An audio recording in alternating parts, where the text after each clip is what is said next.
Et bonjour à tous, on se retrouve pour une nouvelle vidéo. Aujourd'hui c'est une vidéo que je pense vous attendez énormément.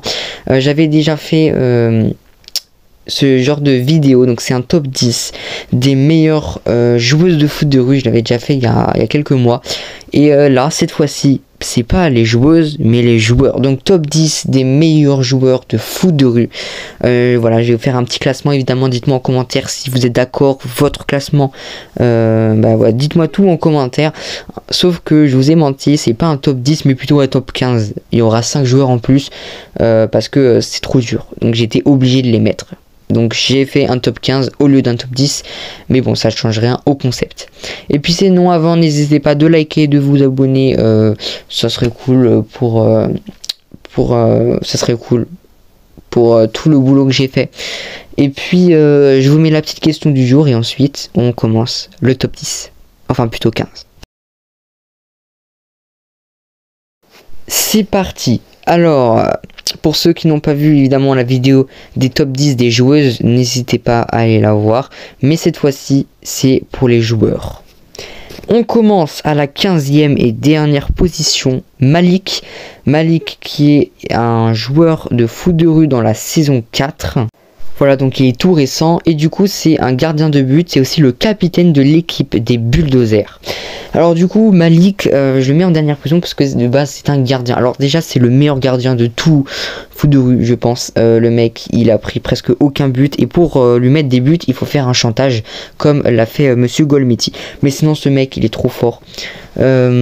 Voilà, il arrête toutes les balles, il est super grand, il est agile, rien ne passe. Le mec il arrête tout, carrément, tellement que c'est facile pour lui, il fait des acrobaties pour arrêter les buts.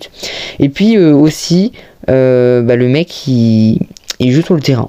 En fait son équipe elle est vraiment claquée, que heureusement qu'il sait jouer sur le terrain parce que sinon ils prennent aucun but mais il marque 0 but son équipe. Donc le mec il joue sur le terrain, il est assez fort, bon il n'a pas un niveau incroyable mais voilà, il sait faire quelques petites roulettes, quelques petits dribbles, il sait faire des petites passes, et surtout ses frappes sont super puissantes. Et donc lors de la saison 4 je crois il a marqué 2-3 buts, peut-être un peu moins, mais bon il a quand même marqué quelques buts et que de base c'est un gardien et ce gardien est donc extrêmement fort.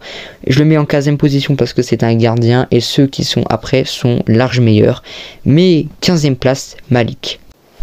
Alors en 14e place, je pense qu'il y en a ils seront pas d'accord avec moi mais vous allez comprendre pourquoi. En 14e place je mets donc Petit Dragon qui est évidemment capitaine de la nouvelle équipe des Bleus. Alors lui c'est le premier personnage qu'on voit dans Foot de rue et le mec il est dans toutes les zones de foot de rue, donc c'est un vrai voilà. Bon déjà Petit Dragon, évidemment je vais parler de celui de la saison 4 parce que celui de la saison 1, 2, 3 il était pas fou, enfin, ils avaient pas à faire grand chose. Mais du coup Petit Dragon déjà c'est un capitaine, alors des fois il est pas très bon mais bon il est encore jeune, il y a encore plein de choses à faire et à découvrir.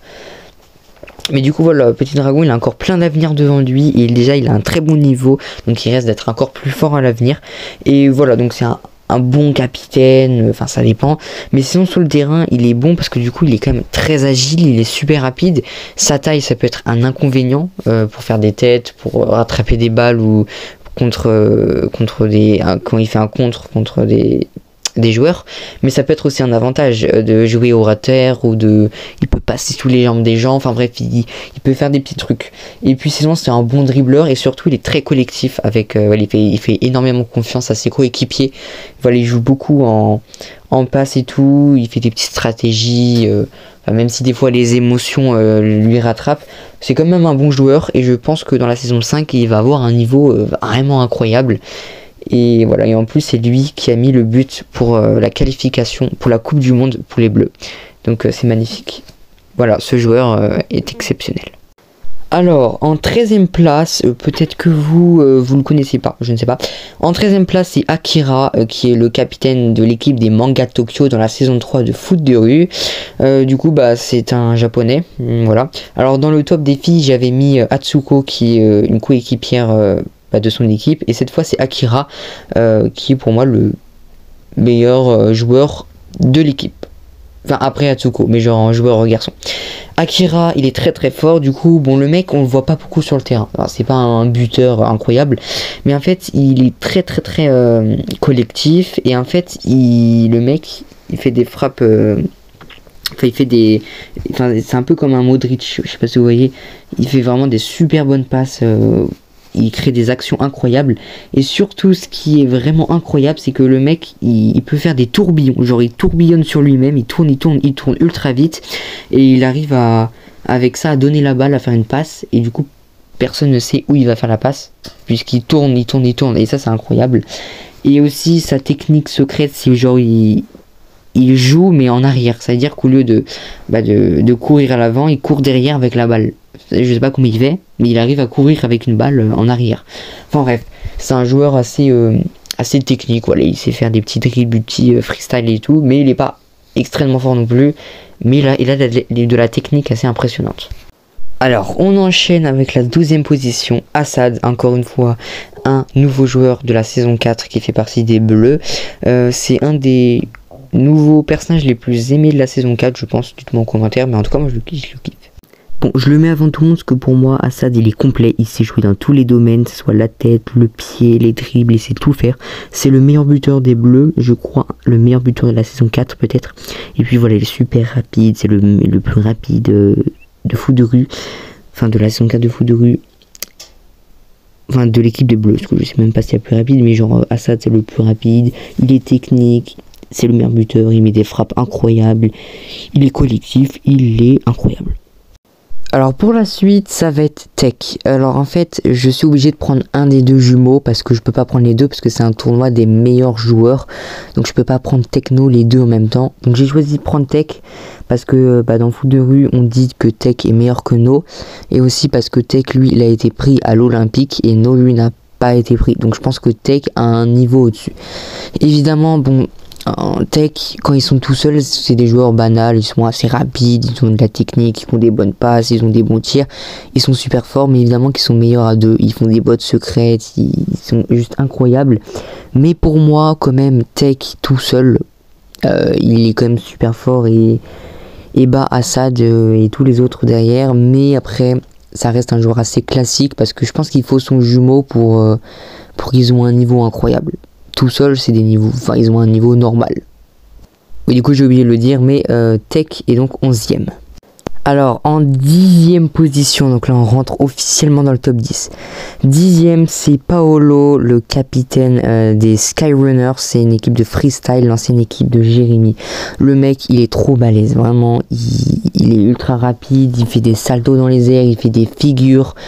Il a fait un duel contre Tag, on sait pas vraiment s'il a perdu, mais il a été au niveau. Et puis vraiment il est ultra chaud, il fait des figures, il fait du freestyle, donc ça l'aide énormément.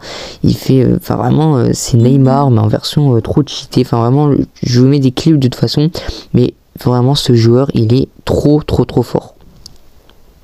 En 9e position, Gabriel. Alors je savais pas trop où le mettre, Gabriel, évidemment, de l'équipe des Bleus, parce que bon, le mec il est bon, hein, il a un petit niveau football, il sait faire quelques passes, quelques dribbles, il sait faire la base.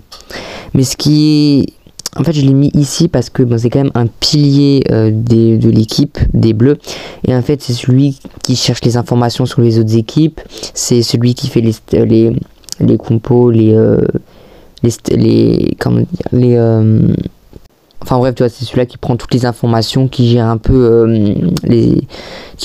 tout. Et donc il est quand même important dans l'équipe, mais sinon sur le terrain il a un bon niveau et surtout voilà, il est très intelligent, il calcule tout avant pour marquer, pour faire des passes, il fait presque aucune erreur. Et puis voilà, lui c'est un professionnel des rebonds sur les murs, les objets et tout, il sait tout calculer. Enfin bref, ce mec est ultra fort. En 8e position, c'est Requin, évidemment, un personnage emblématique de foot de rue, le capitaine des Requins du Port. J'ai été obligé de le mettre, excusez-moi. Il a un niveau, bon, assez basique, mais en fait, il est quand même malin, il est quand même intelligent sur le terrain. En fait, il a à peu près tout. Enfin, il est complet, quoi. Il a un niveau assez complet. Et voilà, il est assez rapide, surtout il a une frappe très puissante, je sais pas c'est quoi ses chaussures, mais vraiment il a une frappe ultra puissante. Et puis voilà, il a quand même de la technique, comme dans la saison 4, là où il bat tous les psychopathes. Enfin vraiment, il est quand même assez chaud, il a pas perdu son niveau, mais vu qu'il joue plus beaucoup, on peut pas vraiment le classer, mais j'ai été obligé de le mettre dans le classement.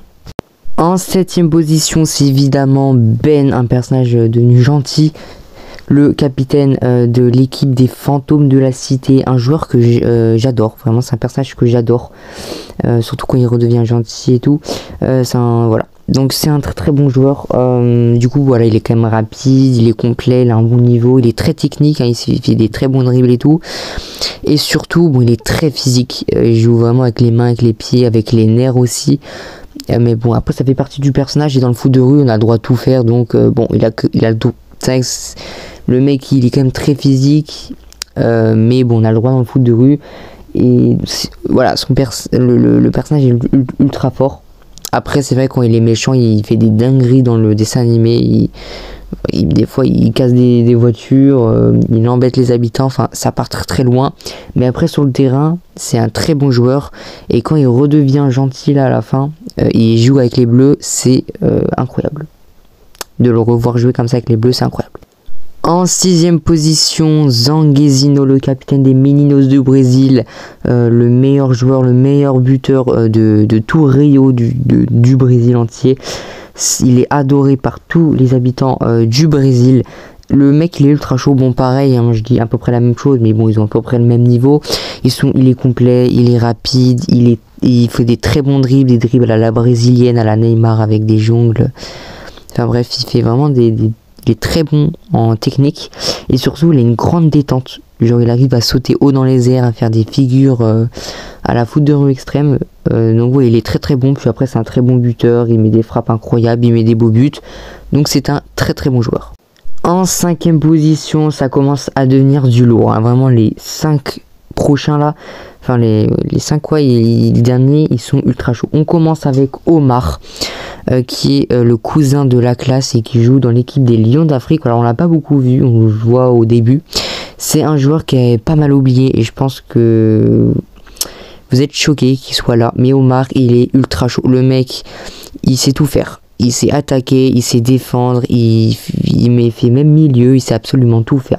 Il est ultra agile, ultra rapide, mais vraiment beaucoup plus que les autres. Il est dans toutes les situations, il arrive à récupérer toute la balle, hein. Quand vous voyez son match contre les Bleus, il était dans toutes les actions, il avait toutes les balles. Et puis après il est ultra bon techniquement, il fait des bons dribbles. Et puis après c'est un très bon buteur. Enfin vraiment c'est un joueur incroyable, et c'est grâce à lui aussi que y a eu le premier supporter qui supporte le foot de rue. C'est grâce à lui, mais vraiment c'est un joueur extrêmement fort, et j'ai hâte de le revoir. Enfin j'espère qu'on va le revoir. En 4ème position, pareil, je pense que vous allez pas vous en douter, c'est Vassili, capitaine des enfants de la balle. Alors le mec, je le mets là. Pourquoi? Bon, déjà c'est vrai qu'il est bon quand il coopère avec son équipe. Individuellement, je sais pas s'il est vraiment à ce niveau, mais il est quand même très fort. Alors ce mec il est très complet, pareil, il est rapide, il a beaucoup de fluidité, c'est un très bon joueur, même techniquement il a de la bonne technique. Mais ce qui est incroyable avec lui, c'est qu'en fait c'est un magicien. Il fait des tours de magie, il fait des tornades, il fait disparaître le ballon, il téléporte le ballon, et en fait lui il est très malin, il fait plein de stratégies avec son équipe, il fait des codes avec son chapeau, avec ses mains, enfin bref, c'est un grand magicien. Et du coup bah il est très très bon sur le terrain, et vraiment je trouve que c'est stylé, un joueur qui fait des tours de magie. Je trouve ça assez stylé, et c'est un très très bon joueur à pas sous-estimer. En 3ème position, j'hésitais, mais c'est Tag. Et oui, Tag pour moi n'est pas le meilleur personnage de foot de rue. Bon, je le mets là parce que c'est quand même un des meilleurs joueurs de foot de rue, même le meilleur capitaine de foot de rue. Il est très bon, très complet, il est bon techniquement, c'est un très bon capitaine, il donne des bons ordres, c'est un très bon tireur, un très bon buteur, il joue avec son équipe, il est très collectif, enfin bref, c'est un joueur totalement bon. Enfin bref, il a toutes les capacités, c'est un super bon joueur, et même dans foot de rue extrême, il a un peu encore un niveau, et pourtant il joue plus au foot de rue, plus trop. Mais enfin bref, c'est un très très bon joueur, j'ai même pas besoin de vous le présenter, vous le connaissez. En 2ème position, alors j'ai hésité, et je pense qu'il y en a, ils seront pas d'accord, mais quand vous allez voir le premier, vous allez être d'accord, je pense. En deuxième position, évidemment, c'est Jérémy, mon personnage préféré, mais ça veut rien dire. Pour moi, c'est le meilleur joueur des Bleus et c'est un des meilleurs joueurs, quoi. Lui, il est deuxième. Pareil, lui, il est très très bon. En termes de dribble, c'est un des meilleurs parce que le premier, il est meilleur, mais il est très très bon. À lui tout seul, il a battu les psychopathes dans la saison 4. Dans la saison 4, c'est lui qui portait son équipe. On a bien vu que quand Jérémy a quitté son équipe, elle faisait que de perdre. Donc vraiment, il porte son équipe. Il a un niveau incroyable et même, il s'améliore encore. Et actuellement, dans la saison 4, c'est le meilleur joueur de foot de rue. Mais voilà, il est très très bon techniquement, il est très rapide, c'est un très bon buteur aussi. Vraiment en termes de dribble, il fait des dribbles, c'est choquant. Il bat des joueurs à lui tout seul et en plus c'est un personnage très marrant, incroyable. Donc vraiment, c'est un très très bon joueur et une très bonne recrue. Et donc le joueur le plus fort de tout foot de rue, il n'y a aucune hésitation, c'est forcément lui. Vous savez évidemment c'est qui? C'est Diego, le capitaine des Gauchos de Buenos Aires, donc les Argentins. Le mec, il est comme Messi, il est ultra rapide, ultra fluide, il fait des dribbles incroyables, il arrive à dribbler des pros, il arrive à dribbler 10 joueurs à lui tout seul, il fait des saltos, il arrive à aller sous les gens, il fait des dérapages, il fait des sprints de fou. Il est inarrêtable, il est impassable. Il est juste trop fort. Et le mec, il a une frappe incroyable. Et toute son équipe est nulle. Il n'y a que lui qui est fort dans son équipe. Et grâce à lui, son équipe est allée en demi-finale de la Coupe du Monde. Ce qui est vraiment pas mal. Il est tellement fort qu'il a choqué tous les joueurs de foot de rue. Donc Tag, Jérémy. Ils étaient tous choqués. Et ils ont sué quand ils ont joué contre lui. Bref, en tout cas, voilà. C'est la fin de cette vidéo. J'espère que cette vidéo vous a plu. J'espère que vous l'avez aimé. C'était la vidéo des tops des meilleurs joueurs de foot de rue. Dites-moi en commentaire si vous êtes d'accord, dites-moi votre top 3, dites-moi tout en commentaire. N'hésitez pas à liker, vous abonner et puis on se retrouve la semaine prochaine pour une nouvelle vidéo.